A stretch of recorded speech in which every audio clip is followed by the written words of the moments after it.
नामालूम और बदनसीब मकतूल की उंगलियां ही पुकार उठी कि वो कौन है।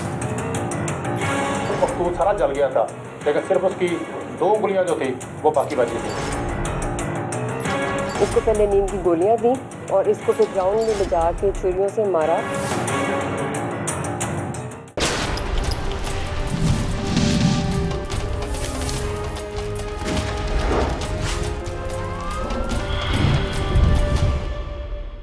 मियाँ बीवी को एक दूसरे का लिबास कहा गया है।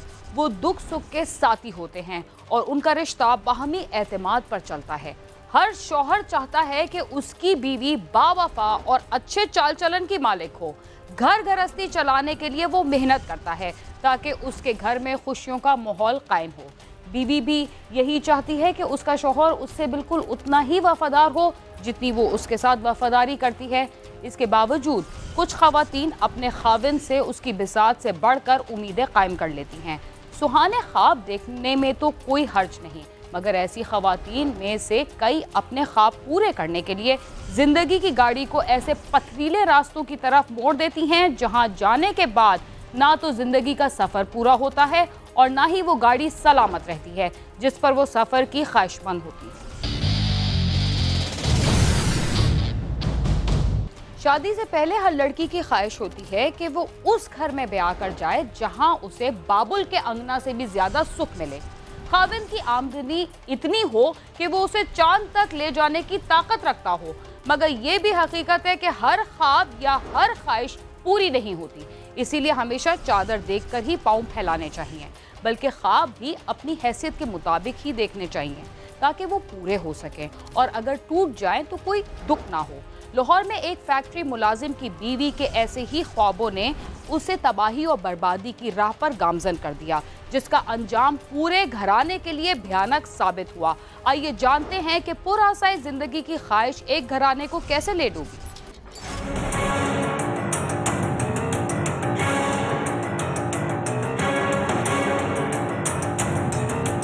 लाहौर के इलाके कान्हा में पुलिस को चंद माह कबल एक ग्राउंड से किसी की जली हुई लाश मिली। लाश पूरी तरह जल चुकी थी, सिर्फ एक हाथ की 2 उंगलियों का बलाई हिस्सा जलने से बच गया था। पुलिस ने बाकियात को पोस्टमार्टम के बाद ईमानतन सुपुर्द खाक कर दिया, जबकि नामालूम अफराद के खिलाफ मुकदमा दर्ज करके तफ्तीश शुरू कर दी गई। जो लाश मिली थी वो कान्हा में एक क्रिकेट ग्राउंड से, सिटी LDA की क्रिकेट ग्राउंड है, जहाँ से एक जली हुई लाश मिली। उसकी ना तो कोई लाश की पहचान थी और ना ही उसके अंदर कोई हमारे पास मुद्दई था। वो एक मुद्दई की मुद्दईयत में वो पर्चा दर्ज हुआ। पुलिस को तमाम तर कोशिश के बावजूद ना तो मकतूल का इल्म हो सका और ना ही कातिल का, मगर नामालूम और बदनसीब मकतूल की उंगलियां ही पुकार उठी कि वो कौन है और उसे किसने और क्यों कत्ल किया। ये कैसे हुआ, आइए जानते हैं। पुलिस ने मुतअद्दिद थानों के रिकॉर्ड चेक किए, मगर ना ही मकतूल की शिनाख्त हो सकी और ना ही कोई ऐसी बात सामने आ सकी जिससे ये केस हल हो सके। तफ्तीशी टीम ने मकतूल की बच जाने वाली उंगलियों को फोरेंसिक टेस्ट के लिए भिजवा दिया, जहां से इन उंगलियों से फिंगरप्रिंट्स नादरा को भिजवाए गए तो नादरा डेटाबेस से मकतूल की शिनाख्त हो गई और उसका फैमिली ट्री मिल गया। जली हुई लाश से हम जितना भी जो DNA रिकवर कर सकते थे और जो भी हमने एविडेंस लेके उसको उसकी शनाख्त की। सबसे पहले वो एक प्रोसेस था तकरीबन 1-1.5 महीने का। जो ही हमारे पास वो रिपोर्ट आई उससे हमने ट्रेस बैक किया उसकी फैमिली ट्री को। जब लाश हमें मिली थी उसके ऊपर बहुत वर्कआउट किया SP साहब की हदायत के मुताबिक, SP साहब माल्टन की, लेकिन कोई क्लू नहीं मिल रहा था और उसकी सिर्फ मकतूल सारा जल गया था, लेकिन सिर्फ उसकी 2 उंगलियां जो थी वो बाकी बची थी।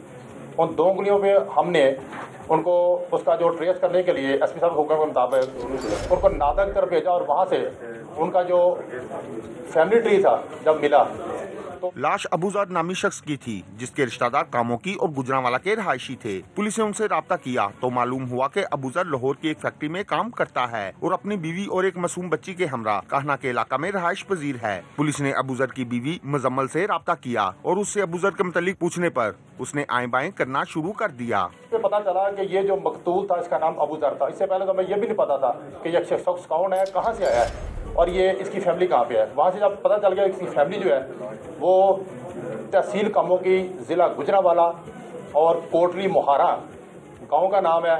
उस मकतूल उस वहाँ पर रहता है। फिर हमने इसके वारसा से रब्ता किया और फिर पता चला, उन्होंने ये बात बताई कि ये जो मकतूल है ये हमसे लड़ झगड़ कर, लड़ने के बाद फिर उसने ये किया कि ये जो मकतूल था अपनी बीवी के हमरा लाहौर आगे एक फैक्ट्री में, जो कान्हा की गरीब फैक्ट्री वाक़या थी, उसमें काम शुरू कर दिया इसने, और कान्हा ही में उसे किराए पे घर लेके यहाँ पर अपनी बीवी के साथ रहना शुरू कर दिया।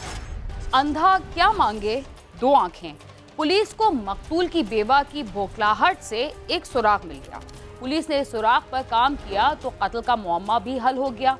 कातिल कौन था, आइए जानते हैं।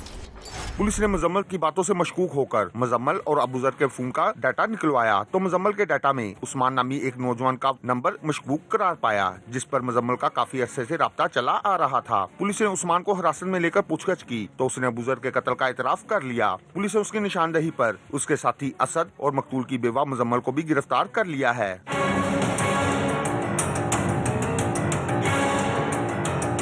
पुलिस के मुताबिक उस्मान के काफी अरसा से मुजम्मल के साथ ताल्लुकात थे। मुजम्मल के ख्वाब बहुत बुलंद थे। वो अबूजर के साथ नहीं रहना चाहती थी और गुजरावाला में रहाइश के दौरान भी वो किसी के साथ भाग गई थी। ताहम उसके वापस आने पर अबूजर ने उसे माफ कर दिया था और उसे लेकर लाहौर आ गया था, मगर मुजम्मल के ख्वाबों का सिलसिला खत्म ना हुआ। उसने यहाँ भी उस्मान के साथ ताल्लुकात इस्तवार कर लिए और अबूजर से खुला मांगी। अबूजर के इनकार पर उसने उस्मान के साथ मिलकर कत्ल का मंसूबा बनाया और उस्मान ने अपने दोस्त असद के साथ मिलकर अबूजर को कत्ल करके सब सबूत मिटाने के लिए उसकी लाश भी जला दी।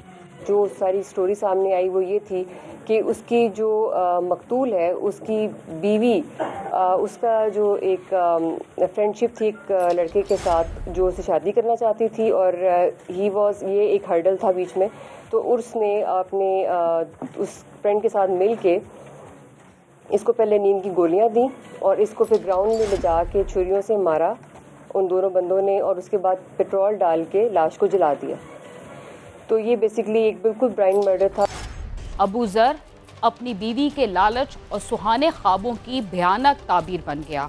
उसके कत्ल का मंसूबा कैसे बना, आइए जानते हैं। अबूजर सुबह सवेरे फैक्ट्री चला जाता था। एक दफा मुजम्मल को 1000 रुपए की जरूरत पड़ी तो उसने अपनी हमसाई मारिया से रकम उधार मांगी, जिसने मोहल्लेदार उस्मान से रकम लेकर उसे दे दी। मुजम्मल ने चंद दिन बाद मारिया को फिर अपने मोबाइल फोन में 50 रुपए का बैलेंस डलवाने का कहा तो मारिया ने उस्मान को बैलेंस करवाने का कहा। उस्मान ने मुजम्मल को बैलेंस करवा दिया और फिर उसका मुजम्मल के साथ पहले टेलीफोनिक राब्ता हुआ और फिर मेल मिलाप शुरू हो गया, जिसके बाद नौबत अबूजर के कत्ल तक पहुँच गयी। हमारे घर के पास एक लड़की थी मारिया, हमसाई थी वो। उसने मुझसे 1000 रुपये लेकर दिए थे मुजम्मिल को। वो मैंने इसको 1000 रुपये दिए मारिया को। उसके बाद उसने इसका मुजम्मिल का मुझे नंबर भी दिया कि इस पर लोड कर दो। वो मैंने लोड कर दिया। उसके बाद हमारी बातचीत होनी शुरू हो गई। तकरीबन 1 हफ़्ता गुजरा, 2 हफ्ते गुजरे इसी तरह। फिर मैं इससे मिलने इसके घर भी गया था, सिर्फ मिलकर और वापस आ गया, यानी देख कर सलाम लेकर फिर मैं वापस आ गया था। मैंने इसी तरह हमारे तकरीबन 2-3 माह हमारी फ्रेंडशिप रही। हम एक दूसरे को पसंद करने लग गए। इससे मैंने इससे ये बोलती थी कि अबूजर मुझे तंग करता है। मैंने बोला अगर तंग करता है तो उसे खुला ले लो, तलाक ले लो, मैं आपसे निकाह कर लूँगा। इसने उसे बात की, अपने घर जाकर भी इसने बात की, लेकिन किसी ने कोई बात नहीं सुनी। फिर हमने ये उसका मारने का प्लान किया था। मुजम्मल का कहना है कि वो अबूजर के साथ नहीं रहना चाहती थी। कई दफा उसे कहा कि उसे छोड़ दे, मगर वो इस पर राजी ना था। उस्मान के साथ ताल्लुक हुआ और अबूजर को कत्ल करने का मंसूबा बन गया। वकूए वाले रोज अबूजर को ख्वाबावर गोलियां खिलाकर बेहोश कर दिया और फिर उस्मान और असद ने उसे कत्ल करके लाश जला दी। मेरे शोहर का नाम अबूजर है और मैंने उससे खुला मांगी थी, लेकिन उसने नहीं थी दी। तो फिर हम दोनों एक दूसरे को पसंद करते थे, उस्मान और मैं। फिर हम दोनों ने प्लान किया था कि इसे मार देते हैं। तो फिर इसने मुझे मेडिसिन ला कर दी थी, गोलियाँ मैंने इसे खिला दी।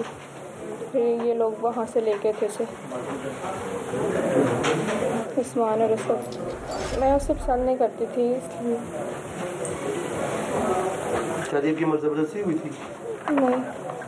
तो शादी कोई ज़बरदस्ती नहीं हुई तो पसंद क्यों नहीं करती थी? काफ़ी अजीज है वो अबूजर, क्या गैर थे? पुलिस हुकाम का कहना है कि खातून का लालच उसके पूरे घर को तबाह कर गया।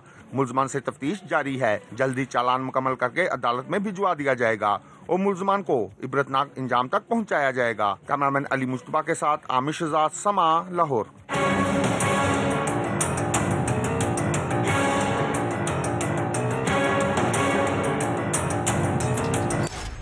कत्ल की हर वारदात के पीछे कातिल का भरपूर मंसूबा मौजूद होता है और वो ये समझने लगता है कि उसने जो कुछ किया है उसका किसी को पता नहीं चलेगा, मगर ये उसकी खाम ख्याली ही होती है। प्रोग्राम क्राइम सीन में वक्त हुआ एक मुख्तसर से वक्फे का, जिसके बाद हम दोबारा आपके साथ होंगे। तब तक आप समा के साथ ही रहें।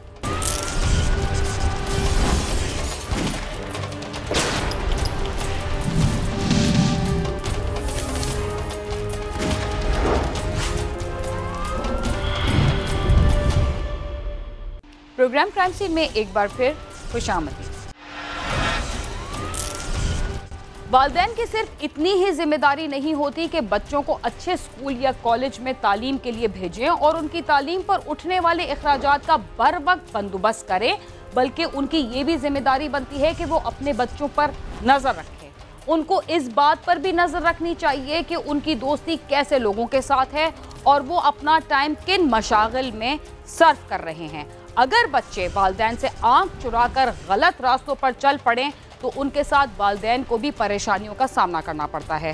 थाना कराची कंपनी के इलाके में भी 1 साल कबल यूनिवर्सिटी के तलबा में झगड़ा हुआ था और इस झगड़े के दौरान एक नौजवान को पिस्तौल से गोलियां मारकर कत्ल कर दिया गया था। जिस पिस्तौल से गोलियां चलाई गई थी वो शायद उन्हीं पैसों से खरीदा गया था जो वालिदैन तालीमी अखराजात के लिए तालिब इल्म को देते थे। इस वारदात के 2 मुल्जिमान को पुलिस ने पहले ही गिरफ्तार कर लिया था, मगर मरकजी मुल्जिम गिरफ्तार नहीं हो सका।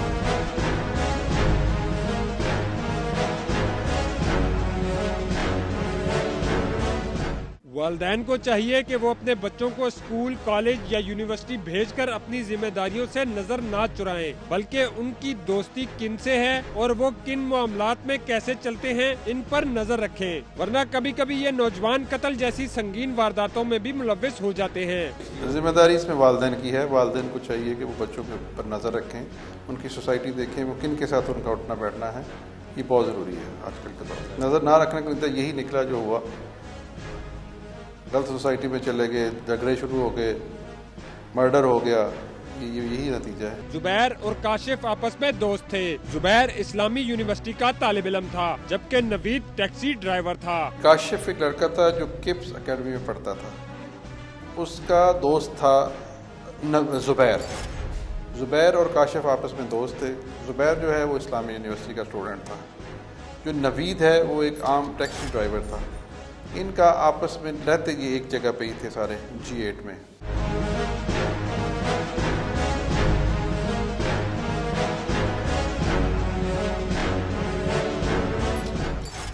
नवीद का झगड़ा सबाहत से हुआ था, जिसमें 2 नौजवान जख्मी हो गए थे।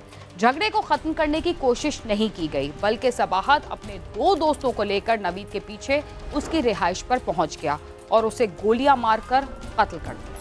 नवीद काशिफ से दोस्ती करना चाहता था। झगड़ा होने के बाद काशिफ ने अपने दोस्त जुबैर को बुला लिया, जिसने सबाहत को भी बुलाया, जो पिस्तौल लेकर आया था। नवीद जो था वो काशिफ से दोस्ती करना चाह रहा था।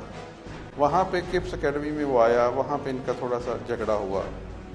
उसने अपने दोस्त जुबैर को बताया कि इस तरह हुआ है। उसने अपने दोस्तों को इकट्ठा कर लिया। वहाँ से ये ख़त्म हो गया और ये वापस चले गए G8 में। जब G8 पहुँचे शाम में, तो इकट्ठे होकर जुबैर ने कुछ और लड़के बाहर से बुलाए और नवीद के घर चले गए। जब नवीद को बुलाया वो आया और वहाँ पे इनका दोबारा झगड़ा शुरू हुआ। सबाहत और जुबैर के आने पर सब दोस्त नवीद के घर चले गए और फिर वहाँ दोबारा झगड़ा हुआ, जिसमें सबाहत ने नवीद को 3 गोलियां मारी, जिससे नवीद की मौके पर ही मौत वाक़या हो गई। काशिफ एक लड़का था जो किप्स पे पढ़ता था, उसकी झगड़ा हुआ आपस में स्टूडेंट्स का। उसने फिर अपने दोस्तों को बुलाया। जब वो आए तो इसी दौरान दूसरी जो पार्टी थी उसने भी अपने दोस्तों को कॉल कर लिया। यहाँ से झगड़ा ये ख़त्म हो गया कराची कंपनी से। यहाँ से ये चले गए G8 में।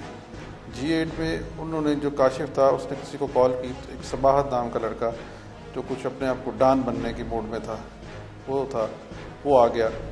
वो एक राना कॉरपोरेशन कंपनी है उसमें काम करता था। वहाँ इनकी तलखी होगी दोबारा, उसने वहाँ पर उसको फायर मार दिए, उसका मर्डर हो गया।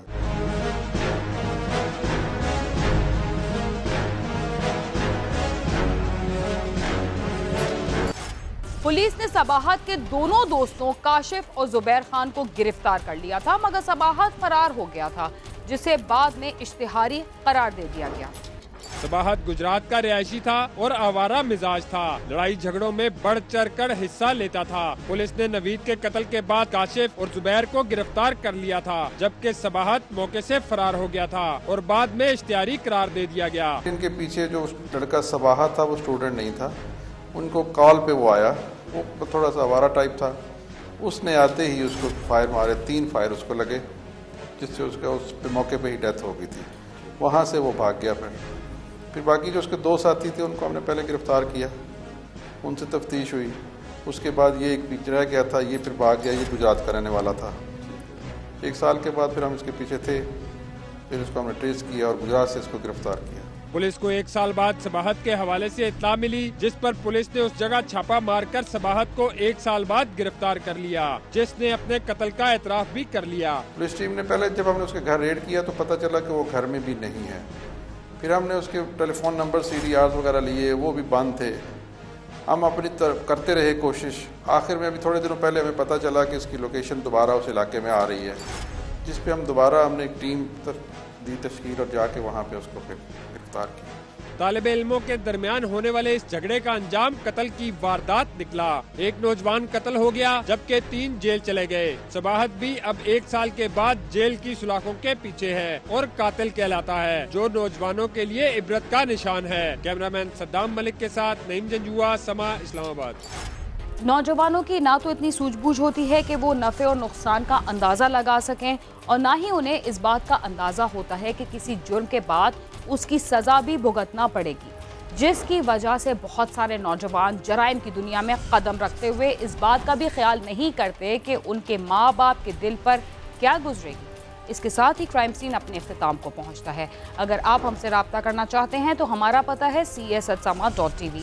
इसके अलावा आप YouTube, Facebook और Twitter पर भी हमसे रब्ता कर सकते हैं और हमारा प्रोग्राम भी देख सकते हैं। बीना खान और क्राइम सीन की टीम को इजाज़त दीजिए और देखते रहिए समा।